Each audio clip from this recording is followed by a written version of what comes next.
Hi guys, ഞാൻ ഇന്ന് മീഷോന്നൊരു സാധനം വാങ്ങിച്ചിട്ടുണ്ട് ഗൈസ്. നമുക്ക് അൺബോക്സ് ചെയ്തേ വെച്ചിട്ടുണ്ട്. അപ്പൊ നിങ്ങൾക്ക് കാണിച്ചു തരാം. ഇത് ഗ്ലൂ ഗണ്ണിലെ ഗ്ലൂ സ്റ്റിക്ക് ആണ് ഗൈസ്. ഗൈസ് കണ്ടോ ഗൈസ്, എന്റെ കയ്യിൽ ഇത്രയും ഗ്ലൂ സ്റ്റിക്ക് ആണ്. ഇത്രയല്ല ബാക്കി ഇരിപ്പുണ്ട് ഗൈസ്. കണ്ടോ, ഇത്രയും ഗ്ലൂ സ്റ്റിക്കുകൾ എന്റെ കയ്യിലുണ്ട് ഗൈസ്. ഞാൻ ഇത് പർച്ചേസ് ചെയ്തത് മീഷോന്നാണ് ഗൈസ്.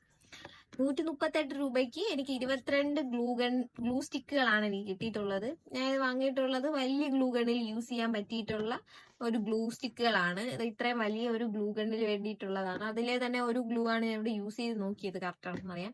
ഇത് 11mm ആണ്. 7mm ആയാലും നമുക്ക് ചെറിയ ഗ്ലൂ ഗൺസിൽ യൂസ് ചെയ്യാം. 138 രൂപയ്ക്കാണെങ്കിൽ ഇത് നല്ല വേർത്ത് ആയിട്ടുള്ളൊരു ഗ്ലൂ സ്റ്റിക്ക് തന്നെയാണ്. പക്ഷെ ഞാൻ പുറത്ത് കടയിൽ നിന്നൊക്കെ വാങ്ങുമ്പോഴത്തേക്ക് 10 രൂപയും 15 രൂപയും മിക്കടുത്ത് 20 രൂപയും ആകാറുണ്ട് ഈ വലിയ ഗ്ലൂ സ്റ്റിക്കിന്. അപ്പൊ അത് വെച്ച് നോക്കുമ്പോഴത്തേക്കും മീഷോയിൽ നല്ല ചീപ്പായിട്ട് നല്ല വേർത്ത് ആയിട്ടുള്ള പ്രൊഡക്ട്സ് നമുക്ക് കിട്ടുന്നുണ്ട്. ക്രാഫ്റ്റേഴ്സിനൊക്കെ ഇത് ഒരുപാട് ഹെൽപ്പ് ചെയ്യും. നിങ്ങൾക്ക് ഇത് വേണമെങ്കിൽ ചെക്കൗട്ട് ചെയ്യുക. ഞാൻ ലിങ്ക് ഇവിടെ താഴെ കൊടുത്തേക്കാം കേട്ടോ ഗൈസ്. ബൈ.